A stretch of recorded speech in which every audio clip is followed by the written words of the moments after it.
નમસ્કાર ગુજરાત, આજના મુખ્ય સમાચારની અંદર ચૂંટણી પહેલા વાહન ચાલકો આપે ધ્યાન, બેંકના કામો ઝડપથી બતાવી દેજો, હોળી અને એપ્રિલ મહિના આવતા રેશન કાર્ડ ધારકોને ફાયદો, મોટી જાહેરાત જેમાં ઘર દીઠ 15,000 રૂપિયાની સહાય, રેશન કાર્ડ ધારકોને મળશે પીએમની બેગ, 1 એપ્રિલથી નવા નિયમો, અકસ્માત બાદ 5 લાખ રૂપિયાની સહાય, તો ચૂંટણી કાર્ડ વગર આપી શકશો મત, મોદીજીની જાહેરાત ગેસને લઈને, ચૂંટણી અને આજના સૌથી મોટા ખેડૂત સમાચાર. મિત્રો, દરેક સમાચાર દરેક માહિતી જણાવું એ પહેલા ગુજરાતના જે પણ મિત્રો ચેનલ પર જો નવા આવ્યા છે મિત્રોને ખાસ વિનંતી છે કે ચેનલને સબસ્ક્રાઇબ કરવાનું ભૂલતા નહીં. સાથે આજનો આ વિડીયો છે તેને અંત સુધી જોતા રહેજો. તો મિત્રો, અત્યારના તાજા સમાચારની અંદર વાત કરીએ તો ખાદ્ય તેલના ભાવમાં થયો છે વધારો. તહેવારોના દિવસોમાં ખાદ્ય તેલના ભાવમાં વધારો થતાં ગૃહિણીઓની મુશ્કેલીઓ વધી છે. સિંગ તેલ અને કપાસિયા તેલના ભાવના ડબ્બે 100 રૂપિયાનો વધારો થયો છે. સિંગ તેલના ડબ્બાના ભાવ હાલમાં 2740 રૂપિયાથી વધીને 2840 રૂપિયા થઈ ગયા છે, જ્યારે કપાસિયા તેલના ડબ્બાના ભાવ 1640થી લઈને 1740 રૂપિયા પહોંચ્યા છે. મિત્રો, તાજેતરમાં જ સિંગ તેલના 50 રૂપિયા અને કપાસિયા તેલના ડબ્બે 60 રૂપિયાનો વધારો થયો છે. સિંગ તેલમાં ધીમી ગતિએ ભાવ વધારો યથાવત રહે તેવી શક્યતા પણ જોવા મળી રહેલી છે. મિત્રો, ત્યારબાદના સમાચારની અંદર વાત કરીએ તો આજના સૌથી મોટા તાજા સમાચાર, જેમાં ચૂંટણી નજીક આવતા વડાપ્રધાન નરેન્દ્ર મોદીએ ટ્વીટ કરીને એક માહિતી આપી છે, જે મુજબ રાંધણ ગેસ છે તે ₹100 સસ્તો થયો છે. તેમની પહેલાં કિંમત છે તે 920 રૂપિયાની આસપાસ બોલાતી હતી, જ્યારે નરેન્દ્ર મોદીએ જાહેરાત કરતાં તેમની કિંમતમાં 100 રૂપિયાનો ઘટાડો કર્યો છે, એટલે કે તે 800 રૂપિયાની આસપાસ છે તે તમને રાંધણ ગેસ મળી જશે. જ્યાં મિત્રો આ માહિતી છે તે હાલમાં ખૂબ જ વાયરલ થઈ રહેલ છે. એલપીજી સિલિન્ડરના ભાવમાં 100 રૂપિયાનો ઘટાડો થયો છે, જેના કારણે ખુશખબરી પણ ગણી શકાય છે આ સમાચાર. મિત્રો, આગળના સમાચારની અંદર વાત કરીએ તો વોટ્સઅપ એક પછી એક અવનવા ફીચર લાવી રહ્યું છે, ત્યારે તેમનું વધુ એક નવું ફીચર આવી ગયું છે. વોટ્સઅપમાં છેલ્લા ઘણા દિવસોથી 30 સેકન્ડના વિડીયો સ્ટેટસ પર મૂકી શકાતા હતા. હવે વોટ્સઅપમાં નવા અપડેટ સાથે 1 મિનિટ સુધીનો વિડીયો સ્ટેટસમાં મૂકી શકો છો. મિત્રો, સમાચારની અંદર આગળ વધીએ તો ચૂંટણી સંબંધિત ફરિયાદ કે માહિતી મેળવવા માટે તમે વોટર હેલ્પલાઇન નંબર છે તે જાહેર કરવામાં આવ્યો છે. એટલે કે મિત્રો, તમે છે તે ચૂંટણીની ફરિયાદ અથવા તો કોઈ માહિતી મેળવવા માંગો છો તો તમે 1950 નંબર ડાયલ કરીને તમે તેમાં વાતચીત કરી શકો છો. મિત્રો, આગળના સમાચારની અંદર વાત કરીએ તો બેંકોના કામો પતાવી દેજો ઝડપથી. મિત્રો, બેંકના કામો ઝડપથી પતાવી દેજો, કેમ કે 23, 24 અને 25 3 દિવસ હોળી, રવિવાર અને શનિવાર બેંકો બંધ રહેશે. જો કે ઓનલાઈન બેન્કિંગ અને એટીએમ સુવિધા ચાલુ રહેશે. આ સાથે 23મીથી લઈને 25મી માર્ચ સુધી શેરબજારમાં કોઈ પણ કારોબાર નહીં થાય. મિત્રો, સમાચારની અંદર આગળ વધીએ તો એપ્રિલ મહિના અને હોળી આવતા રેશન કાર્ડને ભેટ. રેશન કાર્ડમાં 3 વ્યક્તિના નામ હોય અને તેમાં એક વ્યક્તિનું આધાર કાર્ડ મેપિંગ બાકી હોય તો પણ તંત્ર દ્વારા આખું રેશન કાર્ડ બ્લોક કરી દેવામાં આવતું હતું અને અનાજ આપવાનું પણ બંધ કરી દેવામાં આવતું હતું, જેમાં રેશન કાર્ડના નવા કેવાયસી કરીને ફરી અનાજ આપવાની જાહેરાત કરવામાં આવી હતી.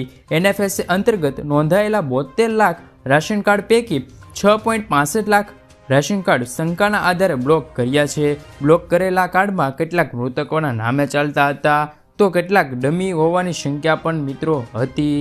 મિત્રો, આગળના સમાચારની અંદર વાત કરીએ તો 75 રૂપિયામાં મળશે પેટ્રોલ. કેન્દ્ર સરકારે હાલમાં જે પેટ્રોલ અને ડીઝલ 2 રૂપિયા સસ્તું કર્યું છે તે હવે તમિલનાડુમાં શાસન પક્ષ ડીએમકેએ તેમના એક પત્રમાં જાહેરાત કરી છે કે જો તેમની પાર્ટી લોકસભાની ચૂંટણીની બેઠકમાં જો જીત મેળવશે તો પેટ્રોલની કિંમત 75 રૂપિયા અને ડીઝલની કિંમત 65 રૂપિયા પ્રતિ લીટરે મળશે. હાલ ચેન્નઈમાં પેટ્રોલ 100 રૂપિયા અને ડીઝલ 92 રૂપિયા લીટરે વેચાઈ રહ્યું છે. ડીએમકેએ તમામ પરિવારોને ₹500 રૂપિયામાં ગેસ સિલિન્ડર આપવાની પણ જાહેરાત કરી છે. મિત્રો, ત્યારબાદના સમાચારની અંદર વાત કરીએ તો ચૂંટણી પહેલા વાહન ચાલકો ધ્યાન આપે. ચૂંટણી પહેલા આવ્યા છે મહત્વના સમાચાર. ચૂંટણી પ્રચાર માટે વાહનનો ઉપયોગ કરતા પહેલા વાહન રજીસ્ટર કરવા અંગે જાહેરનામું બહાર પાડ્યું છે. ચૂંટણી પંચ દ્વારા લોકસભાની ચૂંટણીની તારીખ જાહેર કરવામાં આવી છે, જે પૈકી ગુજરાત રાજ્યના તારીખ 7/5/2024ના રોજ મતદાન થનાર છે. આ વાહનોની mini bus, station wagon, taxi, ખાનગી કાર, ટ્રક કે ટ્રેલર કે વિનાનું ટ્રેક્ટર, ઓટો રિક્ષા, સ્કૂટર વગેરેનો સમાવેશ થાય છે. આ હુકમનો ભંગ અથવા તો ઉલ્લંઘન કરનાર ભારતીય ફોજદારી અધિનિયમ કલમ 188 હેઠળ શિક્ષાપાત્ર થશે. આ જાહેરનામું 8/5/2024થી અમલમાં મૂકવામાં આવી જશે. મિત્રો આગળના સમાચારની અંદર વાત કરીએ તો ચૂંટણી કાર્ડ વગર મત આપી શકો છો. મિત્રો તમે જો તમારી પાસે ચૂંટણી કાર્ડ નથી તો પણ તમે ચૂંટણી પંચે ઘણા દસ્તાવેજો જણાવ્યા છે જેના મદદથી તમે મતદાન કરી શકો છો. Aadhaar card, driving licence, MNREGA card, સરકારી સેવા કાર્ડ, પાસપોર્ટ, ફોટા ચડાવેલું પેન્શન કાર્ડ, આરોગ્ય વીમા કાર્ડ, સ્માર્ટ કાર્ડ, ફોટા પાસબુક સાથે મિત્રો સત્તાવાર ઓળખ કાર્ડમાંથી તમે કોઈ પણ કાર્ડ બતાવીને તમે મત આપી શકો છો. મિત્રો આગળના સમાચારની અંદર વાત કરીએ તો અકસ્માત બાદ 5 લાખ રૂપિયાની સહાય. માર્ગ અકસ્માતમાં ઘાયલ થયેલા લોકોને સમયસર સારવાર આપવા માટે કેન્દ્ર સરકાર નવી યોજના લાવશે. માર્ગ અકસ્માતમાં ભોગ બનેલાને 5 લાખ રૂપિયા સુધીની મફત તબીબી સારવાર આપવામાં આવશે. આ અંગે ચંદીગઢ એક પાયલોટ પ્રોજેક્ટ શરૂ કર્યો છે. કેન્દ્રએ કહ્યું છે કે પ્રોજેક્ટમાં પરિણામના આધારે આ યોજના સમગ્ર દેશમાં લાગુ કરવામાં આવશે. અકસ્માતના 7થી વધારે દિવસ મફત સારવાર આપવામાં આવશે. મિત્રો સમાચારની અંદર આગળ વધીએ તો ઘર દીઠ 15,000 રૂપિયાની સહાય મળશે. પીએમ સૂર્યઘર મફત વીજળી યોજના વિશે તમે સાંભળ્યું છે. મિત્રો વડાપ્રધાન નરેન્દ્ર મોદીએ આ યોજના 13 ફેબ્રુઆરી 2023ના રોજ શરૂ કરી હતી.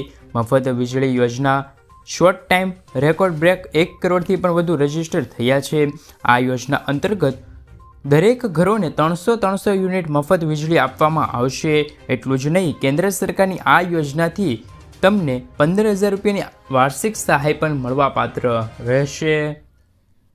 1 કિલોવોલ્ટના સોલાર પ્લાન્ટ દરરોજ લગભગ 4થી 5 યુનિટ વીજળી ઉત્પન્ન કરે છે.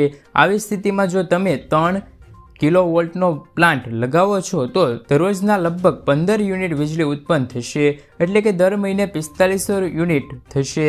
તેમજ આ વીજળીનો ઉપયોગ કરી શકો છો. મિત્રો તમે બાકીની વીજળી નેટ મીટરિંગ દ્વારા પાછી જશે અને તમને આ વીજળીના પૈસા પણ મળી જશે. સરકારનું કહેવું છે કે આ વીજળીથી તમે 1 વર્ષમાં લગભગ 15,000 રૂપિયાની કમાણી કરી શકો છો. મિત્રો ત્યારબાદના સમાચારની અંદર વાત કરીએ તો રાશન કાર્ડ ધારકોને પીએમની બેગ મળશે. રાજ્ય સરકારે તાત્કાલિક નવા નિયમો મોકૂફ રાખી જૂના અમલ કાયમી કરી બ્લોક કરી દીધેલા લાખો રેશન કાર્ડ રાતોરાત શરૂ કરી દીધા હોવાનું સૂત્રોનું જણાવ્યું છે. ચૂંટણી પહેલાં પીએમના ફોટાવાળી બેગ વેચવા બ્લોક કરાયેલા લાખો રેશન કાર્ડ ધારકો ફરી શરૂ થયા છે.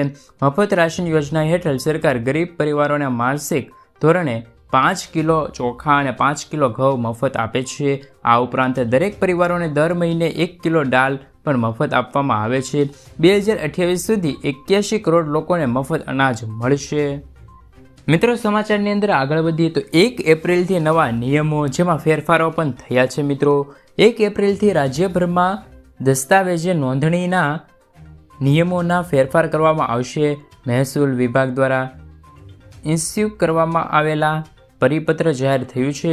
અત્યાર સુધી દસ્તાવેજ તૈયાર કરવાનું નામ, સરનામું, વ્યવહાર અને મોબાઈલ નંબરની નોંધણી કરવામાં ન આવી હતી, પરંતુ તારીખ 1 એપ્રિલથી દસ્તાવેજી નોંધણી દસ્તાવેજ તૈયાર કરનારનું નામ, સરનામું, વ્યવહાર, મોબાઈલ નંબર ફરજિયાત કરવામાં આવશે. આ સાથે એક ફોર્મનું ફોર્મેટ તૈયાર કરવામાં આવ્યું છે. 1 એપ્રિલથી એટલે કે નવા નાણાકીય વર્ષથી તેમના અમલ ફરજિયાત મૂકવામાં આવશે. મિત્રો ત્યારબાદના સમાચારની અંદર વાત કરીએ તો 1 એપ્રિલથી નવા નિયમો જેમાં રાષ્ટ્રીય પેન્શન યોજનાના ખાતામાં લોગિન કરવાની પ્રક્રિયા એપ્રિલથી મોટા ફેરફાર થવા જઈ રહ્યા છે. તેમના માટે બેવડી સુરક્ષા વ્યવસ્થા લાગુ થશે. તેમાં એનપીએસ સભ્યોને આધારે ઓથોરિટી અને મોબાઈલ પર આપેલ ઓટીપી લોગિન કરવું પડશે. ઉલ્લેખનીય છે કે આ યોજના છે તે 1 એપ્રિલ 2024થી લાગુ કરવામાં આવી જશે. મિત્રો ત્યારબાદના સમાચારની અંદર વાત કરીએ તો આજના સૌથી મોટા ખેડૂત સમાચાર. જીરુની બજારમાં નાણાકીય કટોકટી ઊભી થતાં ભાવ હજુ સુધી 200 રૂપિયા તૂટી ગયા છે. ઊંઝા માર્કેટિંગ યાર્ડમાં ઊંચા ભાવ 6,000 રૂપિયા જ્યારે એવરેજ ભાવ 4500 રૂપિયાની સપાટીએ છે. મિત્રો ચણાની બજારમાં ધીમી ગતિએ ભાવમાં સુધારો, ક્વિન્ટલે 25 રૂપિયા સુધારો, ઊંચા ભાવ 6,000ની આજુબાજુ. વૈશ્વિક બજારમાં કોટન વાયદો ફરી ધીમી ગતિએ સુધર્યો છે. ઊંચા ભાવ છે તે 1715 રૂપિયા અને એવરેજ ભાવ તે 1550થી 1600ની સપાટીએ પહોંચી ગયા છે. મિત્રો, એરડાના ઉત્પાદનમાં ઓછા થવાના અહેવાલ વચ્ચે ધીમી ગતિએ બજારમાં સુધારવાની સંભાવના છે. આ વર્ષે 1100થી 1200 રૂપિયા વચ્ચે 20 કિલો એરડાની બજાર જોવા મળી શકે છે. મિત્રો, ત્યારબાદ જો વાત કરીએ તો લસણના એકાએક ઉછાળા બાદ 2 મહિના પછી 50% ઘટાડો થયો છે. 4700ની સપાટીએ જે લસણના ભાવ હતા જે આજે 2400ની સપાટીએ પહોંચી ગયા છે. આ વર્ષે ઘઉંમાં સરકારી સ્ટોક ઓછો હોવાથી ખેડૂતો પાસેથી સરકાર ઘઉંની ખરીદી કરશે. ભાવ સારા મળવાની સંભાવના છે. ઊંચો ભાવ છે તે 711 રૂપિયા બોલાઈ રહ્યો છે. મિત્રો આગળ વાત કરીએ તો કપાસ અને રૂની બજારમાં આજે ફરી સુધારવાની ચાલ જોવા મળશે. કપાસના ભાવ છે તે 1648 ઊંચી બજાર. ડુંગળીની ડિમાન્ડ ઓછી હોવાથી ઊંચા ભાવ 20 રૂપિયા ઘટ્યો છે. રાજકોટમાં 350ના ભાવ લાલ ડુંગળી મળી રહેલી છે. ઊંઝામાં આજે 6500 રૂપિયા ઊંચા ભાવ, જ્યારે એવરેજ છે તેમના ભાવ છે મિત્રો તે 74થી લઈને 5000 રૂપિયાની સપાટીએ પહોંચ્યા છે. વિજાપુરના એરડાના ઊંચા ભાવ 1200 રૂપિયા, જ્યારે 1130 રૂપિયા એવરેજની સપાટીએ પહોંચ્યા છે. મિત્રો, આગળના સમાચાર. માર્કેટિંગ યાર્ડમાં કેસર કેરીનું આગમન. ગોંડલ માર્કેટિંગ યાર્ડમાં આ વર્ષે પ્રથમવાર કેરીનું આગમન થયું છે અને કેસર કેરી ઉના પંથકમાં આવી ગઈ છે, જેમાં 10 કિલો બોક્સના ભાવ 1900થી લઈને 3000 રૂપિયા સુધી બોલાઈ રહ્યા છે. જ્યારે મિત્રો આ વર્ષે કેસર કેરીની સિઝનમાં સપ્તાહ મોડો પ્રારંભ થયો છે. વેપારીનું જણાવ્યું છે કે ગોંડલ ફૂડ માર્કેટિંગ યાર્ડમાં મોટા પ્રમાણમાં કેસર કેરીની આવક થઈ હતી. આ વર્ષે પણ સિઝનમાં કેસર કેરીના શ્રી ગણેશ થયા છે. ત્યારે રાજકોટ ગોંડલના ફૂડ માર્કેટિંગ યાર્ડમાં 200 બોક્સની આવક નોંધાઈ છે. ગત વર્ષ કરતાં ખેડૂતોને કેરીના સારા ભાવ મળશે.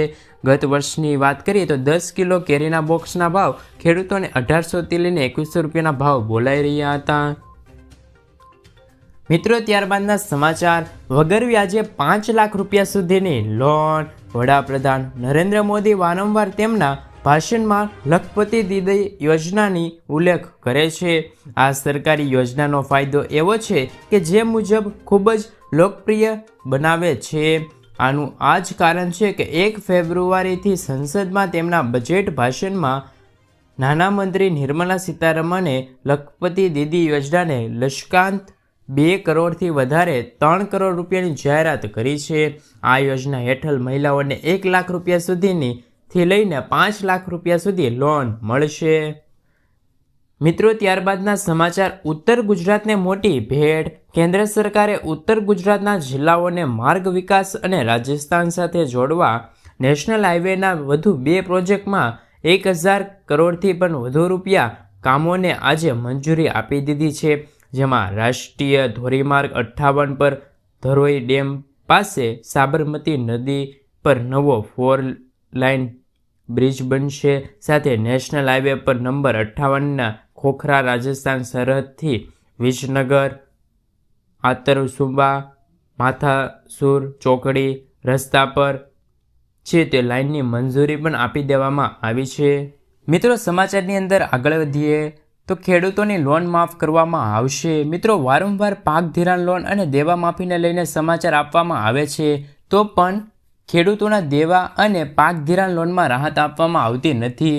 હવે મિત્રો 2024ની વિધાનસભાની ચૂંટણી પણ આવી રહી છે અને મિત્રો 2024ની વિધાનસભાની ચૂંટણી પહેલાં ખેડૂતોના દેવા માફ કરવામાં આવે અને મિત્રો જે ખેડૂતોએ પાક ધિરાણ લોન પણ લીધી છે તેવા તમામ મિત્રોને રાહત આપવામાં આવે તેવી માંગણી ખેડૂતો દ્વારા કરવામાં આવી રહી છે.